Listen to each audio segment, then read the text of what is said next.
Okay, let us start with homework part.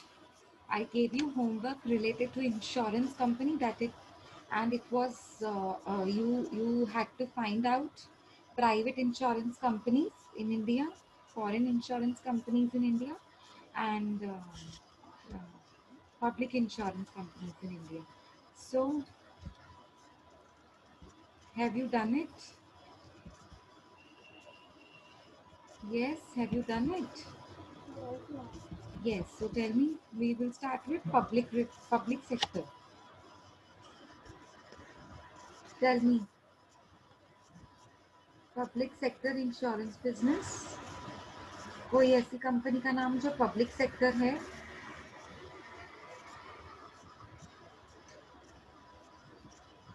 Yes, come on.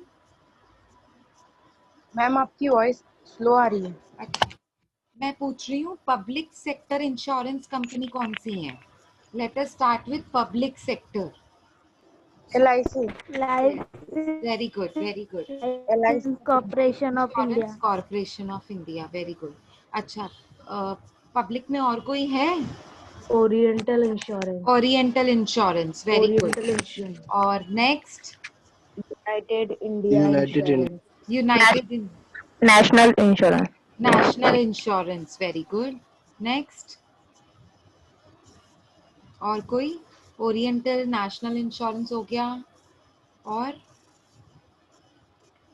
कोई है? National India, the New India Insurance company. कौन सा बोला? The New India Insurance Company. The New India Insurance Company, okay. Yogini बेटा, Hindustan petroleum corporation ये आपका insurance company नहीं है योगिनी, हम बात कर रहे हैं इंश्योरेंस कंपनी की। ओके, ठीक है बेटा, okay. Agriculture. Okay, GIC, very good Sandeep. GIC, general insurance corporation of India, very good. Next? चलो, अभी आप मुझे प्राइवेट की लिस्ट बताइए। Private insurance sectors in India, I mean private insurance industries in India. Bajaj general insurance. Bajaj alliance. SBI HDFC। फिर से बोलो। SBI general insurance. SBI general insurance, very good. Max life insurance, very good Sangeeta. Max life insurance, ma'am, ये max life Insurance Co LTD. क्या बोल रहे हो? फिर से बोलो।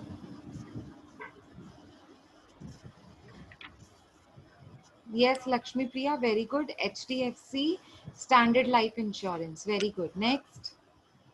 Reliance General Insurance. Very good. Reliance General Insurance. Next, these all are private. Kotak Mahindra, very good Sadaf. Kotak Mahindra Life Insurance.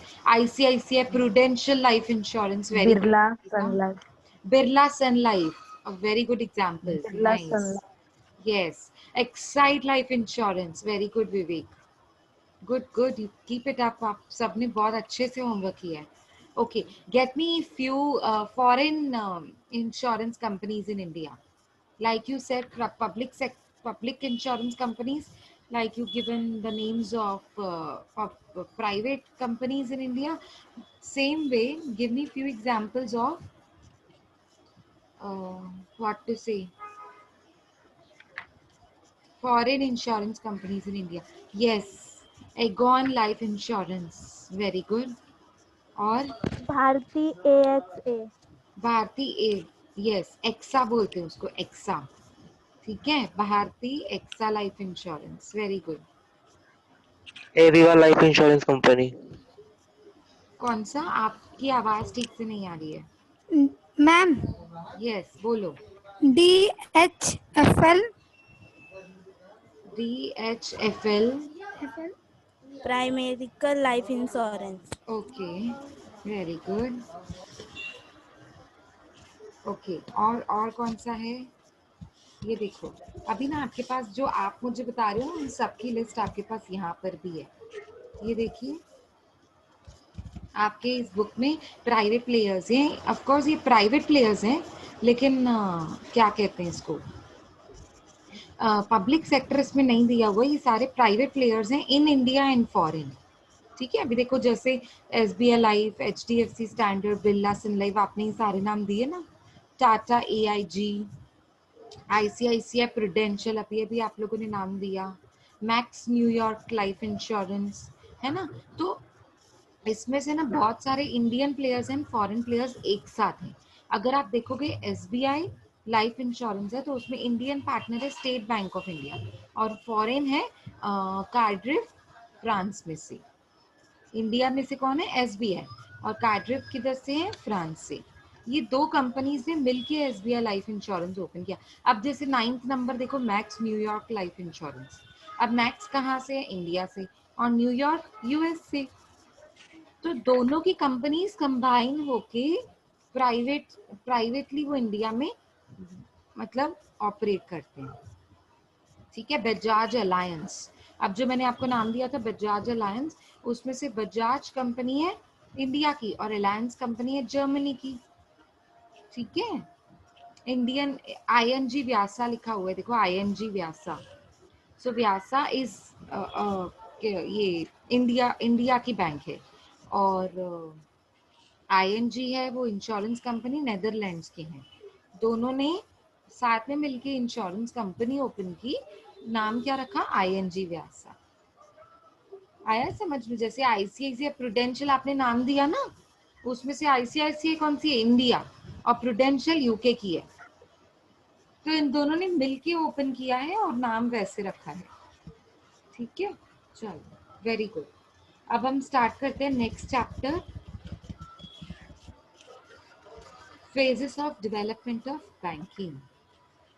ठीक है, पहले तो सिंपल इंट्रोडक्शन दिया हुआ है कि बैंकिंग सेक्टर होता क्या है, banks always provide you basic functions of accepting deposits and granting loans. Okay, there were small banks, हमेशा से ये छोटी छोटी बैंक्स ओपन होती हुई आई हैं since independence. In 1949, two major developments took place. एक nationalization of RBI and Banking Regulation Act. It is very, very, very important. अब हमको ये पता होना चाहिए कि एक RBI सेटअप हुआ था, ओके, आफ्टर आफ्टर 1949। ठीक है, इन 1949 यू कैन से बहुत मेजर डेवलपमेंट्स बैंकिंग सेक्टर में आई। एक RBI नेशनलाइज हुआ और एक बैंकिंग रेगुलेशन एक्ट बनाया गया 1949 का। ठीक है, उसके हिसाब से रूल्स एंड रेगुलेशंस बनाए गए। अब जो बैंकिंग रेगुलेशन एक्ट में जो रूल्स एंड रेगुलेशंस लिखे हैं वो हर बैंक को फॉलो करने पड़ते हैं। ठीक है, अब ये जो फेज है ना, phases of development of bank means, जो फेजेस मतलब जो टाइम पीरियड वाइज जो अलग अलग बैंक्स में ग्रोथ हुई उनका वो बताया है डिटेल में। ठीक है, इस चैप्टर में। अब फेजेस को 3 पार्ट्स में डिवाइड किया है, if you can see, state owned banks और public sector banks, next private sector banks under Indian ownership and private sector banks under foreign ownership. अभी अभी मैंने आपको होमवर्क भी कैसे दिया था, एक पब्लिक सेक्टर बैंक्स जो गवर्नमेंट ओन्ड होती हैं, जिन्हें स्टेट ओन्ड बैंक्स भी बोला जाता है। ठीक है, जो गवर्नमेंट के हाथ में स्टेक होता है, उसका majority stake falls with the government, इसीलिए उसे पब्लिक सेक्टर बैंक्स बोले जाते हैं। ठीक है, तो पहला क्राइटेरिया वो बना दिया कि public sector banks. Second criteria private, लेकिन प्राइवेट में भी कौन सा, जो इंडियन ओनरशिप है, जिसमें फॉरेन प्लेयर्स नहीं है, सिर्फ इंडियन बैंक्स। ठीक है, अभी कुछ स्टूडेंट्स ने मिस्टेक की थी, जब मैंने आपसे होमवर्क पूछा Indian insurance companies in India, तो आपने एग्जाम्पल क्या दिया, ICICI प्रूडेंशियल। तो ICICI प्रूडेंशियल तो वो थर्ड पार्ट में आ जाते हैं, प्राइवेट है वो, लेकिन वो फॉरेन ओनरशिप में आ जाएगा। ठीक है, तो 3 पार्टीशन से फेजेस को डिवाइड किया है। ठीक है, अब देखो structure of banking in India. अब हमारे जितने भी बैंक्स हैं इंडिया में, उनका स्ट्रक्चर, हायरार्की कैसे फॉलो होता है, अगर आप देखेंगे तो ये हम पहले पढ़ चुके हैं, बट स्टिल अभी यहाँ पे दिया हुआ है तो let us do it once more. Structure, सबसे पहले अपेक्स पोजीशन पे कौन होता है? आरबीआई, ठीक है, reserve bank of India.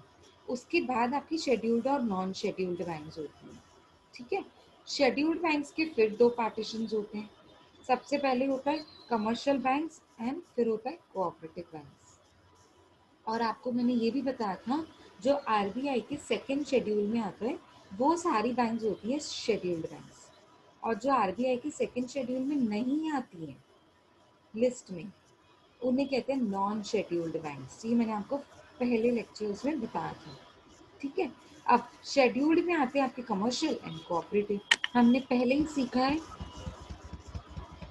Commercial और कोऑपरेटिव के बीच में डिफरेंस क्या होता है, ठीक है। कमर्शियल का मेन बिजनेस होता है प्रॉफिट अर्न करना और कोऑपरेटिव का मेन बिजनेस होता है अपने मेंबर्स को सर्विसेज प्रोवाइड करना, ठीक है। कमर्शियल बैंक्स के अंडर में फिर से आप देखोगे ना तो सेग्रीगेशन जो हम पहले कर चुके हैं। पब्लिक सेक्टर बैंक्स, इनफैक्ट आप इसका होमवर्क कर चुके हैं। Private sector banks in India, फिर आता है फॉरेन बैंक्स इन इंडिया, उसके बाद है आपके कुछ आरआरबीज मतलब रीजनल रूरल बैंक्स जिनका मेन मोटो होता है कि रूरल एरियाज की जो फार्मर्स हैं, आर्टिसंस हैं, स्मॉल स्मॉल एंटरप्रेन्योर्स हैं, वीवर्स हैं, उनको उनको डेवलप करना, ठीक है। वहाँ पे बैंकिंग सेक्टर को डेवलप करना, ठीक है। तो उनको लोन्स प्रोवाइड करना, बहुत कंसेशनल रेट ऑफ इंटरेस्ट पे या फिर इंटरेस्ट फ्री लोन देना ऐसे लोगों को, जैसे वो भी डेवलप हो सकें। अच्छा, अदर बैंक्स मतलब जैसे डेवलपमेंट बैंक्स, मैंने आपको एग्जांपल नहीं दिया था, हम लोगों ने डिस्कस भी किए थे development banks, IDBI, SIDBI, IFCI, ये सारे नेशनल हाउसिंग बैंक, एनएचबी, ये सब हमने डिस्कस किए थे डेवलपमेंट बैंक्स में। अच्छा, अदर बैंक्स में वो भी आ जाते हैं इन्वेस्टमेंट बैंक्स, मैंने आपको क्लियर किया था हम लोगों ने जब ये पार्टीशन की थी। पूरा हायरार्की हमने डिटेल में पढ़ा है फर्स्ट चैप्टर में, आपको याद होगा। इंस्टीट्यूशनल सेटअप करके एक पॉइंट किया था हमने। 4 पिलर्स होते हैं ना, financial institutions, financial ma'am. Markets, yes, financial instruments and financial services. तो जब हमने फाइनेंशियल इंस्टीट्यूशन किया था तब हमने फाइनेंशियल इंस्टीट्यूशन सेटअप मीन्स कैसा उनका सेटअप है, कैसा उनका हायरार्की है, उसमें हमने 1 बाय 1 डिटेल में किया था ये सब कुछ, अगर आपको याद है तो। आरआरबी हमने पढ़ा था, अदर बैंक्स में development banks and investment banks को हमने डिटेल में ऑलरेडी चैप्टर नंबर 1 में पढ़ा है।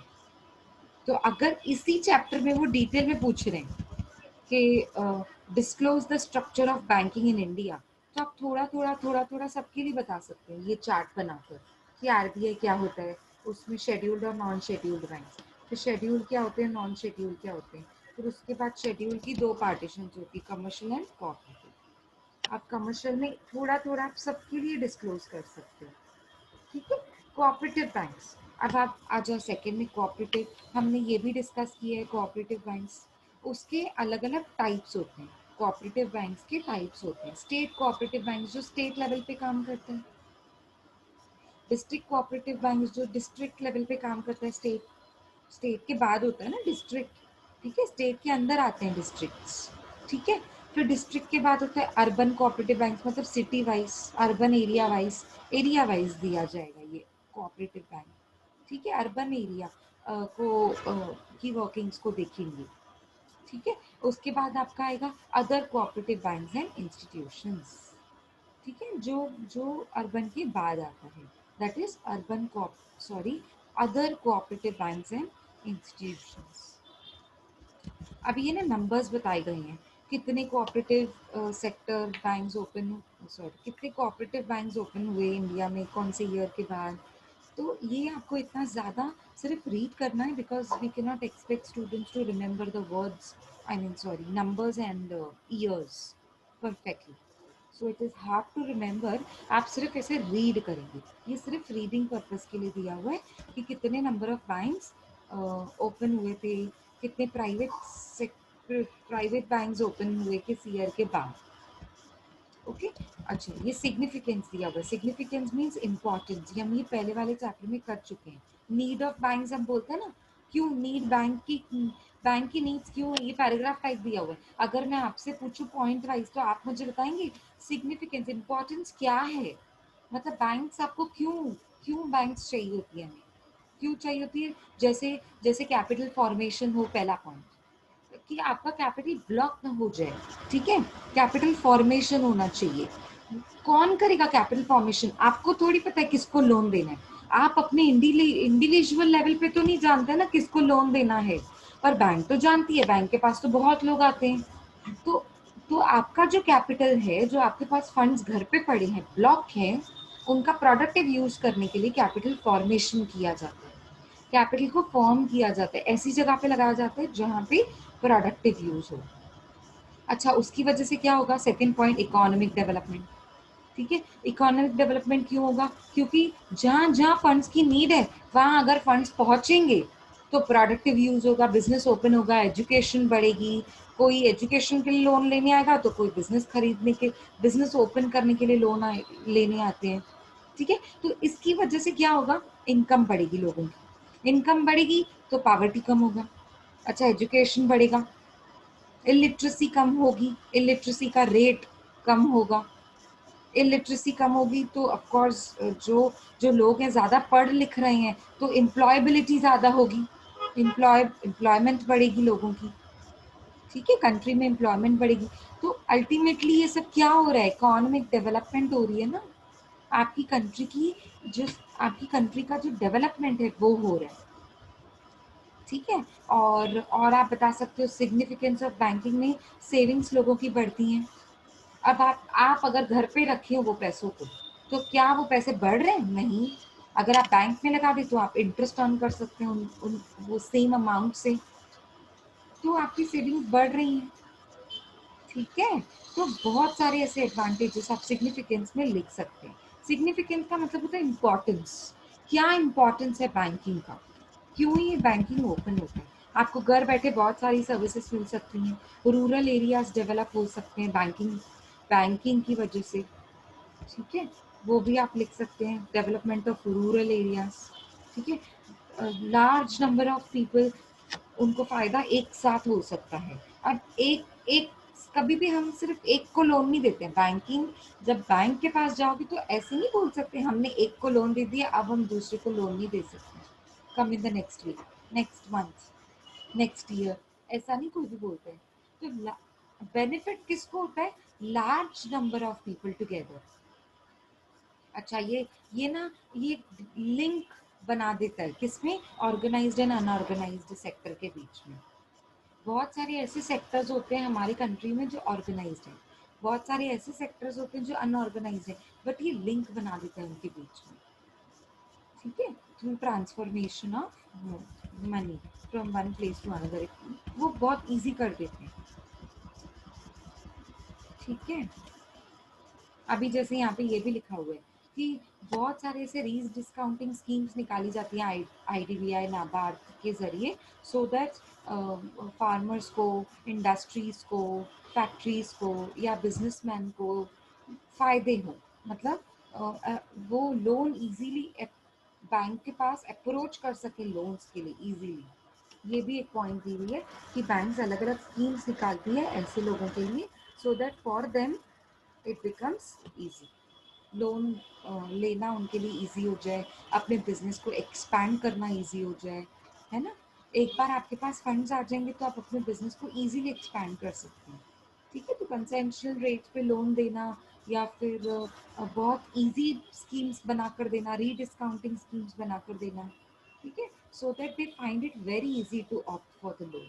अगर आपने लोन को महंगा कर दिया तो लोग लोन ले नहीं सकेंगे, ठीक है। तो ऐसी ऐसी स्कीम्स निकालना जिसमें लोग मोटिवेट हो लोन लेने के लिए, तो बैंक्स हमेशा रीडिस्काउंटिंग स्कीम्स निकालती हैं, डेवलपमेंट बैंक्स, ये डेवलपमेंट बैंक्स का एग्जांपल दिया था यहाँ पे लास्ट पॉइंट, आईडीबी और नाबार्ड, ठीक है। तो आप ऐसी बहुत सारी पॉइंट्स बनाकर लिख सकते हैं इसमें सिग्निफिकेंस में। नेक्स्ट है आपका रोल ऑफ बैंकिंग। अभी हम रोल ऑफ बैंकिंग में ना इसको हमने डिवाइड किया है, कैसे डिवाइड किया देखो, पहला रोल ऑफ बैंकिंग में रोल ऑफ आरबीआई, अब रोल ऑफ आरबीआई अलग होता है, रोल ऑफ कमर्शियल बैंक्स अलग होता है, ये देखो, पहले हम पढ़ेंगे रोल ऑफ आरबीआई, ठीक है, ये देखो सारी पॉइंट्स है रोल ऑफ आरबीआई पढ़ेंगे अभी हम। उसके बाद हम पढ़ेंगे रोल ऑफ कमर्शियल बैंक्स, मतलब कमर्शियल बैंक का क्या रोल है, उनका रोल अलग होता है, ठीक है। तो दोनों के फंक्शंस अलग अलग होते हैं। अब ये रोल होते क्या है, फंक्शंस, ये चैप्टर नंबर 1 में हम कर चुके हैं, यहाँ पे रिपीट दिया हुआ है, बट दिया हुआ है, ठीक है, फटाफट कर लेते हैं, टाइम नहीं लगेगा, एक बार आपकी रिवीजन भी हो जाएगी। अब यहाँ पे आप एक और रोल ऐड कर सकते हैं, फंक्शंस ऑफ कोऑपरेटिव बैंक्स, हमने किया ऑलरेडी चैप्टर नंबर 1 में किया हुआ है, वहां से सेम आप वो फंक्शंस कॉपी करके लिख सकते हैं। अच्छा, रोल का मतलब क्या होता है, रोल मतलब functions, what all the duties and responsibilities are handled by the banks, ये वो बोल रहा है, रोल मतलब फंक्शंस। अब आरबीआई क्या क्या उसका रोल होता है, क्या क्या ड्यूटीज होती हैं आरबीआई की। सबसे पहला वो नोट इशूइंग अथॉरिटी होता है, मतलब आपके पास जो नोट्स होते हैं ना, 10 रुपए के, 20 रुपए के, अभी जो नए निकले हैं 50 रुपए के एंड ऑल, 100, 500, 1000, 2000, अभी हमारे इंडिया में अभी डिमोनेटाइजेशन के बाद 2000 का नोट इशू हुआ, तो ये सारी इशूइंग अथॉरिटी किसकी होती है, RBI, only and only RBI, उसे कहते हैं लीगल टेंडर। आरबीआई को कहते हैं लीगल टेंडर। लीगल टेंडर मतलब सिर्फ और सिर्फ आरबीआई आपको नोट्स और कॉइन्स, रुपी नोट्स और कॉइन्स इशू कर सकती है। लीगल टेंडर सिर्फ उसे कहा गया है, बाकी किसी और ने अगर आपको नोट इशू किए ना तो उसे इनलीगल बोला जाएगा, ठीक है। नेक्स्ट, गवर्नमेंट बैंकर मींस अगर गवर्नमेंट को नीड पड़ती है किस फंड्स की या फिर लोन की, तो वो किसके पास जाते हैं, बैंक्स के पास, ठीक है। उन्हें भी तो बैंकिंग सर्विसेज चाहिए, गवर्नमेंट को भी, जैसे कहीं पे पैसा डिपॉजिट करना है, विथड्रॉ करना है तो चेक चाहिए, ठीक है। किसी से गवर्नमेंट को पैसा कलेक्ट करना है, अब गवर्नमेंट जगह जगह जाके तो कलेक्ट नहीं करेगी, तो उनको भी तो बैंक अकाउंट चाहिए ना, कि आप मेरे को इस अकाउंट में पैसा डिपॉजिट कर दो। गवर्नमेंट, हमारे पास टाइम नहीं है जब एक जगह से दूसरी जगह तक जाकर पैसा कलेक्ट करने का, तो गवर्नमेंट के पास कैसे टाइम होगा, तो गवर्नमेंट को भी तो अकाउंट चाहिए, सो दैट वो भी बैंकिंग सर्विसेज ले सकें, जैसे चेक की फैसिलिटीज, मनी ट्रांसफर की फैसिलिटीज, ठीक है। या फिर गवर्नमेंट को अमाउंट्स कलेक्ट करने हैं, जैसे फीस और लाइसेंस के फॉर्म में गवर्नमेंट को अमाउंट्स कलेक्ट करने होते हैं, इनकम टैक्स का अमाउंट कलेक्ट करना होता है, तो अब वो एक एक प्लेस पर जाकर नहीं कलेक्ट करते हैं, ऑनलाइन, अभी तो सब ऑनलाइन हो गया, मतलब टैक्स भी आप ऑनलाइन पे कर सकते हो, जाकर पे करने की जरूरत नहीं है। तो ये गवर्नमेंट के पास भी तो अकाउंट है ना, जहां पर आप डिपॉजिट करते हो उनके लिए टैक्स, ठीक है। चलो, बैंकर्स बैंक मतलब किसी बैंक को भी जरूरत पड़ती है किसी और बैंक को, तो आप आरबीआई से हेल्प ले सकते हैं, मतलब आरबीआई को बैंकर्स बैंक भी कहा जाता है, ठीक है। मतलब आरबीआई से आप लोन भी ले सकते हैं, आरबीआई आरबीआई के पास अपना अपना डिपॉजिट भी मेंटेन कर सकते हैं, ठीक है। एक्सचेंज मनी एंड कर सकते क्या है, बैंक का तो कंपलसरी होता है, शेड्यूल्ड बैंक्स में तो कंपलसरी होता है कि आपको आरबीआई के पास सीआरआर मेंटेन करना ही है, एसएलआर मेंटेन करना ही है। सीआरआर मतलब कैश रिजर्व रेशियो, और एसएलआर मतलब स्टैट्यूटरी लिक्विडिटी रेशियो, हम ये पढ़ेंगे आगे पूरा डिटेल में। एक्सचेंज मैनेजमेंट एंड कंट्रोल, आपको पता है जब फॉरेन करेंसी का एक्सचेंज रिजर्व्स होते हैं ना, वो सारे एक्सचेंज रिजर्व्स कौन मेंटेन करते हैं, बैंक्स, आरबीआई मेंटेन करती है। कौन सी बैंक मेंटेन करती है, आरबीआई, यानी कि इसे कहा जाता है custodian of the foreign reserves, मतलब वो संभाल कर रखते हैं जितना भी हमारी कंट्री में फॉरेन रिजर्व आता है, फॉरेन एक्सचेंज मतलब डॉलर्स आते हैं, यूरोज आते हैं, जो भी आपने डीलिंग करी कंट्री के नाम पे, गवर्नमेंट जब डील करती है, तो जितने फॉरेन रिजर्व्स हमारी कंट्री में आते हैं और जितने खर्च करने होते हैं, उसकी पूरी राइट्स, उसके पूरे कस्टडी कस्टडी किसके हाथ में होती है, आरबीआई के हाथ में होती है, ठीक है। मतलब उनकी रूल्स एंड रेगुलेशंस भी आरबीआई डिस्क्लोज करते हैं, फॉरेन एक्सचेंज रिजर्व्स की, ठीक है। सुपरवाइजिंग अथॉरिटी, आरबीआई को क्या बोला गया है कि वो सुपरवाइजिंग अथॉरिटी है, मतलब सब पे नजर रखने वाला अथॉरिटी। अब क्या क्या नजर रखता है वो, कि मतलब क्या क्या उनके पास सुपरवाइजिंग अथॉरिटी क्या क्या है। देखो जैसे न्यू बैंक्स को लाइसेंस इशू करना। अब अगर कोई न्यू बैंक आना चाहती है, कोई नई बैंक ओपन होना चाहती है, चाहे प्राइवेट ही क्यों नहीं है, लाइसेंस कौन इशू करेगा? आरबीआई। RBI. यस, जब तक आरबीआई आपको लाइसेंस नहीं देता ना, तब तक आप बैंक ओपन नहीं कर सकते। अच्छा, न्यू ब्रांच भी ओपन करनी है ना, तो भी लाइसेंस लगता है, और वो भी कौन इशू करेगा? Only and only, very good, RBI. Very good, to issue license for setting up new bank branches.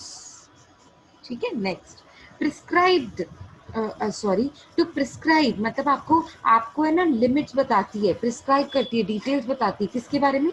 Minimum requirement regarding paid up capital, reserves, transfer to reserve funds, maintenance of CRR, SLR, CRR means cash reserve ratio, and liquidity ratio means statutory liquidity ratio, SLR. ये सब details आपको बताती है कि आपको bank open करने के लिए मिनिमम कैपिटल कितना होना चाहिए आपकी बैंक में, मिनिमम रिजर्व्स कितने होने चाहिए, एवरी ईयर आप प्रॉफिट में से रिजर्व फंड में कितना ट्रांसफर करेंगे। समझ आ रहा है आपको?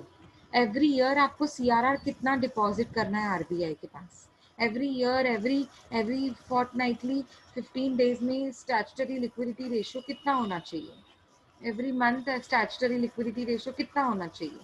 वो डिटेल आपको, मिनिमम क्राइटेरिया आपको बताती है आरबीआई। अच्छा, आरबीआई ना आपके ऊपर इंस्पेक्शन भी करती है, जैसे पुलिस कैसे इंस्पेक्ट करने आते हैं कि सब इस ऑडिटर कैसे कंपनी में इंस्पेक्ट करने जाते हैं कि सब कंपनी की वर्किंग बराबर चल रही है कि नहीं, है ना, तो वैसे ही इंस्पेक्ट मतलब चेक करने आना कि सब वर्किंग बराबर चल रही है कि नहीं, चाहे वो बैंकिंग इंडिया में है, चाहे वो बैंकिंग अब्रॉड में है, उनको इंस्पेक्ट करना, उनकी वर्किंग के ऊपर नजर रखना कि वो वाकई में सही से काम कर रहे हैं कि नहीं, कोई इलीगल एक्टिविटीज में इन्वॉल्व तो नहीं हो रहे हैं बैंक्स, वो चेक करने के लिए इंस्पेक्ट करते हैं। किसको अथॉरिटी है इंस्पेक्ट करने की? आरबीआई। ठीक है, आरबीआई ऑफिशियल्स अपॉइंट करते हैं, एक्सपर्ट्स अपॉइंट करते हैं, लोग अपॉइंट करती है RBI, so that her bank की इंस्पेक्शन टाइमली हो जाए। ठीक है, अभी नेक्स्ट क्या है? टू कंडक्ट इन्वेस्टिगेशन, मतलब बैंक क्या करती है?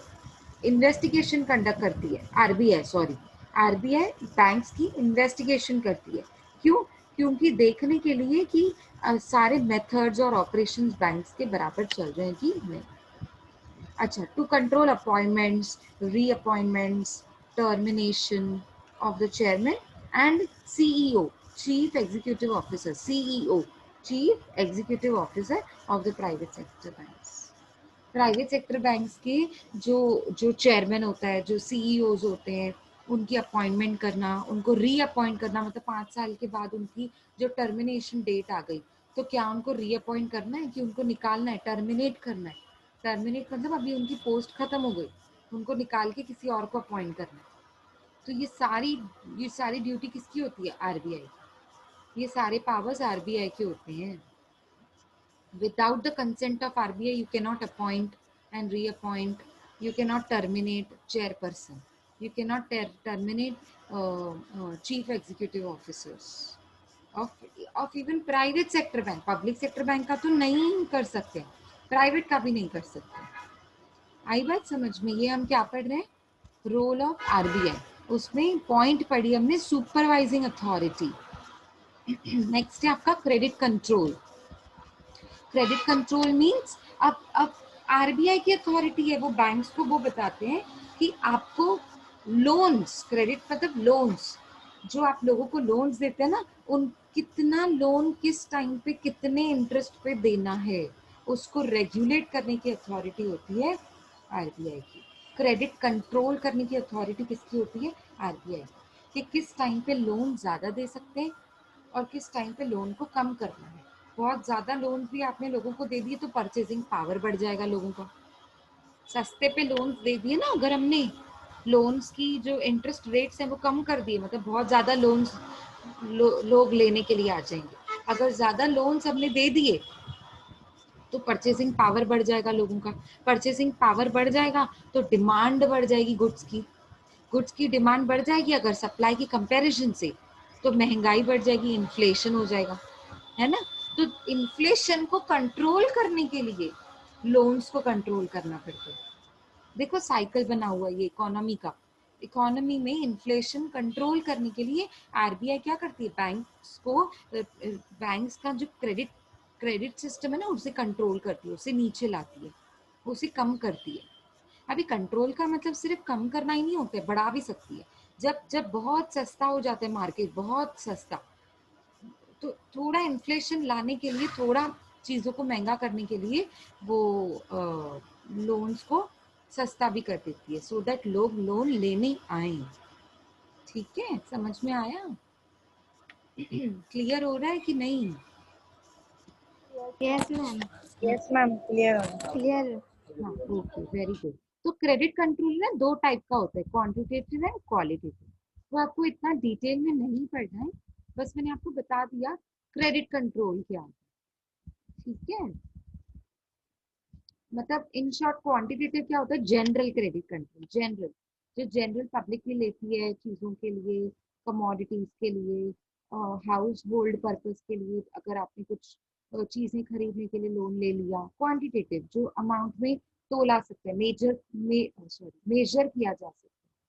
और क्वालिटेटिव मतलब सिलेक्टिव क्रेडिट कंट्रोल होता है। क्वालिटेटिव, क्वालिटेटिव का मतलब होता है बहुत सिलेक्टिव, जो आपने कुछ ही क्या बोलते हैं, मार्जिन रिक्वायरमेंट्स रखकर और कुछ ही टारगेट लोगों को ये लोन दे सकते हैं। ठीक है, उसे कहते हैं क्वालिटेटिव। वो आपको ज्यादा डिटेल में नहीं जाना है, बस हम तो क्या पढ़ रहे हैं, रोल ऑफ आरबीआई। तो उसमें क्रेडिट कंट्रोल मतलब अथॉरिटी बैंक आरबीआई की होती है। ठीक है, to control the credit. Next, development and promotion. Development and promotion means किसी बैंक को, किसी इंस्टीट्यूशन को, किसी एग्रीकल्चर फार्मर को, किसी किसी एरिया को डेवलप करने की अथॉरिटी किसकी होती है, आरबीआई। ठीक है, मतलब आरबीआई के अंडर में जो डेवलपमेंट बैंक्स काम करती है ना, वो डेवलपमेंट बैंक्स इसलिए तो काम करती है जैसे इंडस्ट्रीज की डेवलपमेंट हो, जैसे एग्रीकल्चर सेक्टर का डेवलपमेंट किया जाए। ठीक है, उसके लिए तो नाबार्ड निकाला गया। अब नाबार्ड भी तो किसके किसके अंडर में काम करते हैं, किसके रूल्स एंड रेगुलेशंस के अंडर में काम करते हैं, आरबीआई। समझ में आ रहा है? तो ऐसे अलग अलग अथॉरिटीज बनी हुई हैं आरबीआई के अंडर में, जैसे डेवलपमेंट बैंक्स बनी हुई है। तो डेवलपमेंट बैंक्स क्या देखती है, इंडस्ट्रीज का डेवलपमेंट। अब डेवलपमेंट बैंक्स में नाबार्ड भी है, वो क्या देखते हैं, रूरल एरियाज का डेवलपमेंट, एग्रीकल्चर का डेवलपमेंट। ठीक है, उनका प्रमोशन, उनकी एक्टिविटीज को प्रमोट करना, रूरल एरियाज में बैंकिंग सेक्टर को, बैंकिंग को प्रमोट करना, बैंकिंग एक्टिविटीज को, जहाँ पे जानकारी नहीं है कि सेविंग बैंक अकाउंट क्या होता है, लोग ओपन भी कर सकते हैं। जीरो, अभी आजकल देखो जीरो बैंक अकाउंट होते हैं, इसका मतलब क्या है, जो लोग अफोर्ड नहीं कर सकते, 1,000 भी डिपॉजिट नहीं रख सकते बैंक में, जो इतने स्मॉल अर्नर्स होते हैं, उनके लिए हम एक्सपेक्ट नहीं कर सकते ना, तो ऐसे लोगों के लिए जीरो बैंक अकाउंट ओपन होते हैं। जीरो बैंक अकाउंट मतलब कुछ भी डिपॉजिट नहीं रखकर आप बैंकिंग फैसिलिटीज इंजॉय कर सकते हैं। ओके, सो नेक्स्ट है आपका export finance. Now export finance means मतलब जैसे एक्सपोर्ट इंपोर्ट बिजनेस नहीं होते हैं जिनके, उनको फाइनेंस देना, उनको सब्सिडीज देना। आपको पता होगा सब्सिडीज क्या होती है, ठीक है, या एक्सपोर्ट करने के लिए जो स्कीम्स देना। ठीक है, वो pre shipment credit schemes, export credit schemes, मतलब आप अगर एक्सपोर्ट करेंगे तो आपको लोन दिया जाएगा कंसेशनल रेट पे, बिजनेस बढ़ाने के लिए सब्सिडीज दी जाएंगी।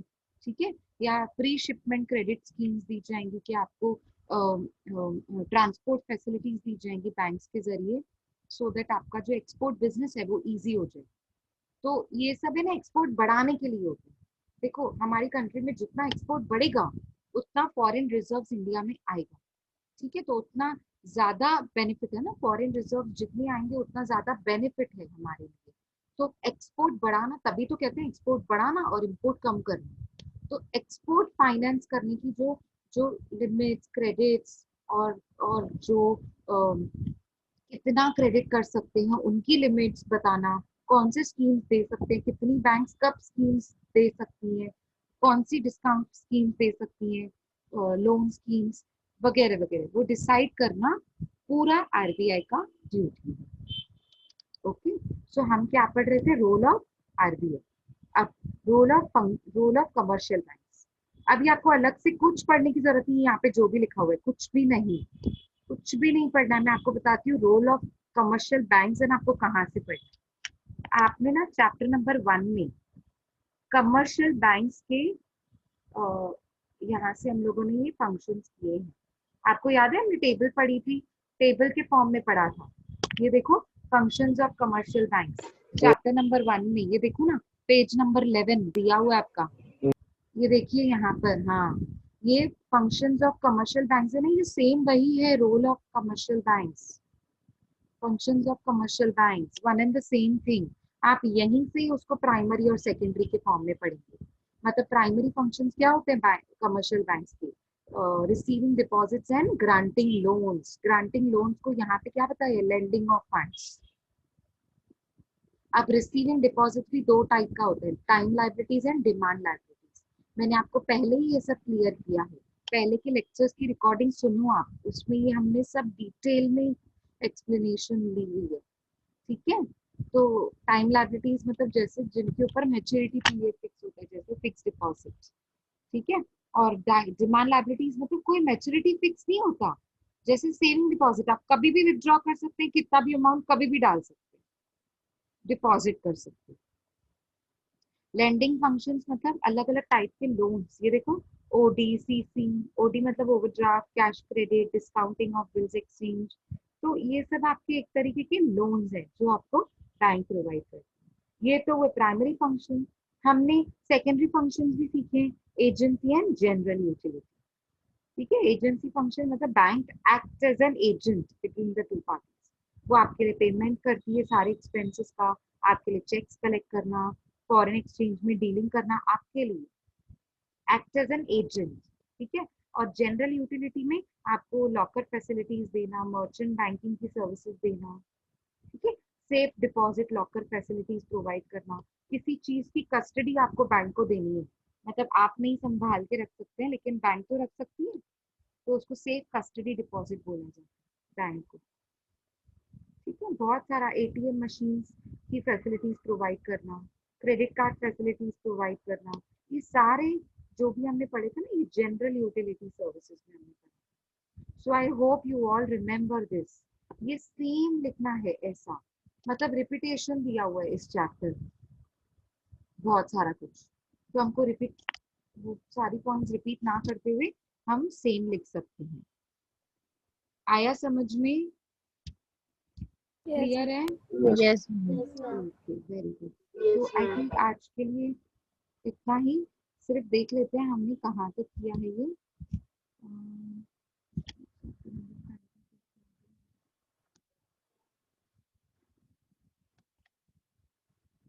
हाँ,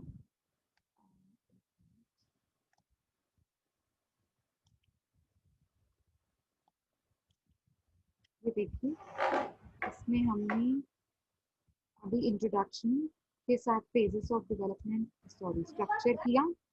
स्ट्रक्चर के बाद हमारा आया role of significance of banking.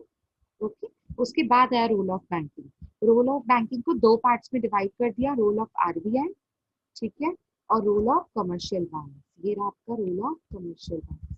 इसमें रोल ऑफ कमर्शियल बैंक में आपको सेम वो आप लिख सकते हैं, क्या कहते हैं, चार्ट के फॉर्म में, और फिर उसे एक्सप्लेन कर सकते हैं। ठीक है, अभी नेक्स्ट चैप्टर में हम लोग करने वाले हैं functions of banking. Okay, okay ma'am. तो आप रिवाइज करते रहिए, और कुछ डाउट्स भी आते हैं तो हम लोग नेक्स्ट लेक्चर में डिस्कस करते हैं। ठीक है, अभी आपका नेक्स्ट लेक्चर कौन सा है? अश्विनी मैम का है। ओके, तो मैं मीटिंग लीव करके अंकिता आपको बना दूं? ओके बेटा, आपको होस्ट बना दूं। ठीक है, okay, bye everybody, take care. Bye, ma'am. Bye.